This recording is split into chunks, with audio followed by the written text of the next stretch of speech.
Values Education 7, Quarter 4, Learning Competency 1A, nakakikilala ng katangian ng pagpapakatao. Marahil ay narinig o nabasa na ninyo ang kasabihang madaling maging tao, subalit mahirap ang magpakatao. Ano nga ba ang mensaheng nais ipahiwatig nito? At sino nga ba ang nagpapakatao at ano ang kanyang mga katangian? Bago tayo magtungo sa ating aralin, sagutin muna ninyo ang tanong na ito. Ano ang pagkakaiba ng tao at ng pagpapakatao? Sa kasaysayan, maraming tao na ang nag-isip tungkol sa kung ano ang tunay na nagpapatao sa tao. Isa sa kanila ay si Max Scheler, isang German philosopher na nagbigay ng tatlong pangunahing katangian na nagtatangi sa atin mula sa ibang nilalang. Ayon sa kanya, ito ay ang mga sumusunod. Umiiral na nagmamahal, may kamalayan sa sarili, at may kakayahang kumuha ng buod o esensya ng umiiral. Ngayon, titingnan natin ang mga katangiang ito, mga pundasyon ng ating pagkatao na may mahalagang papel sa ating misyon sa buhay. Ayon kay Scheller, ang pagmamahal ang pinakapangunahing katangian ng tao. Hindi lang tayo nabubuhay para sa ating sarili, kundi upang makipag-ugnayan at magmahal sa ating kapwa. Dahil tayo ay umiiral na pagmamahal. Ang pagmamahal ang nagtutulak sa atin upang gumawa ng mabuti, magsakripisyo at makipagkapwa-tao. Halimbawa, kahit pagod, gagawin ng isang magulang ang lahat para sa kanyang anak. O kaya naman, ang ginagawa ng mga magulang na pagpupuyat para alagaan ang kanilang anak na may sakit, kahit na pagod na sila. Ang ganitong pagmamahal, malalim, walang kondisyon at totoo, ay siyang nagpapakilala sa atin bilang tao. Narito ang isang halimbawa ng pag-iral ng tao bilang isang nilalang na nagmamahal. Napansin ni Cardell na nahihirapan si Jean sa science. Kahit hindi niya responsibilidad, tinutulungan niya ito na mag-aral tuwing lunch break. Ayon kay Scheller, ang tao ay may natatanging kakayahang magnilay at pag-isipan ng kanyang sariling pag-iral, mga iniisip at kilos. Dahil dito, nagkakaroon tayo ng kakayahang suriin ang ating sarili, matuto mula sa ating mga karanasan, at magbago para sa ikabubuti ng ating buhay dahil tayo ay may kamalayan sa ating sarili. Ito ay ang kakayahan ng tao na pag-isipan ng kanyang sarili, damdamin at mga kilos. Bilang tao, hindi lang tayo basta-basta kumikilos. Iniisip natin ang ating ginagawa, bakit natin ito ginagawa, at ano ang epekto nito sa atin at sa iba. Halimbawa, kung nagkamali tayo, iniisip natin kung ano ang naging mali at kung paano ito maiwawasto. Ito ang nagpapakita ng ating kamalayan sa sarili. Dahil sa kakayahang ito, tinatanong natin ang ating sarili, sino ako bilang tao? Ano ang gusto ko marating sa buhay? Ano ang aking papel sa mundo? Narito ang isang halimbawa ng pagkakaroon ng tao ng kamalayan sa sarili. Bumagsak sa pagsusulit si Emerald.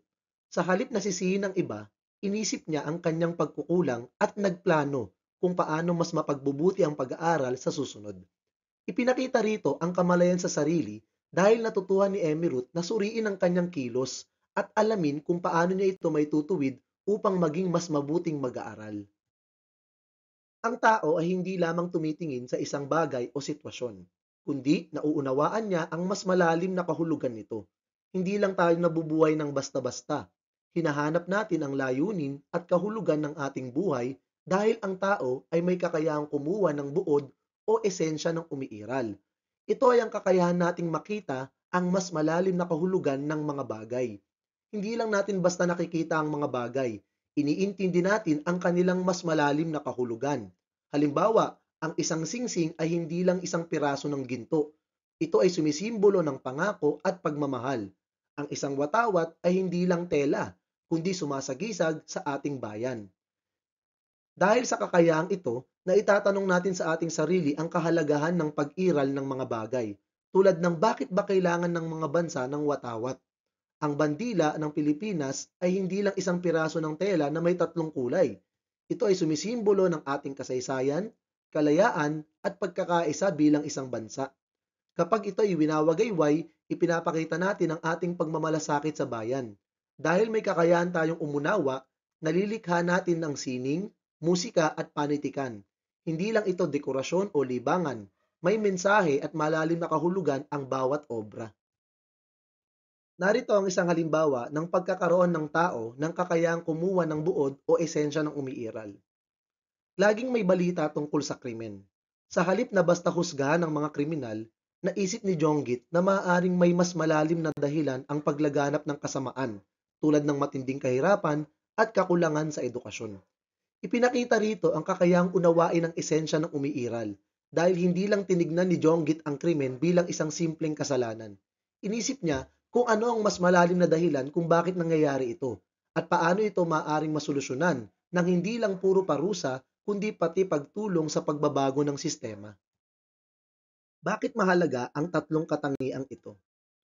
Ang pagmamahal ay nag-uugnay sa atin bilang isang lipunan at nagbibigay ng halaga sa ating ginagawa. Kung wala ang pagmamahal, magiging makasarili tayo at hindi natin maiintindihan ang halaga ng pakikipagkapwa.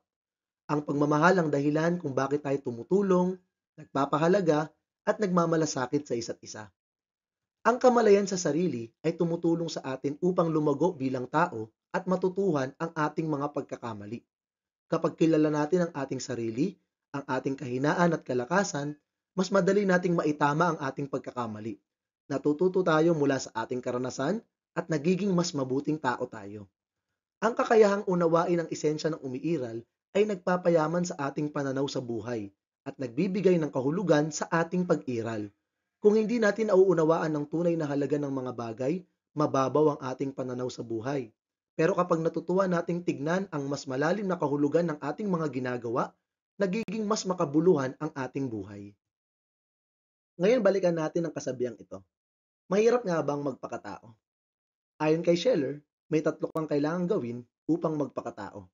Ito ay ang pagkakaroon ng kamalayan sa sarili, magkaroon ng kakayahang kumuha ng buod o esensya ng umiiral, at magmahal. Pagsasanay. Anong katangian ng pagpapakatao ang inilalarawan sa bawat sitwasyon? Number 1. Pinagalitan si Ana ng kanyang nanay dahil hindi siya nag-aral. Subalit sa halip na magtampo, naisip niyang ginagawa lang ito ng kanyang ina para sa kanyang ikabubuti. Number 2. Nalungkot si Seb nang hindi siya napili sa basketball team.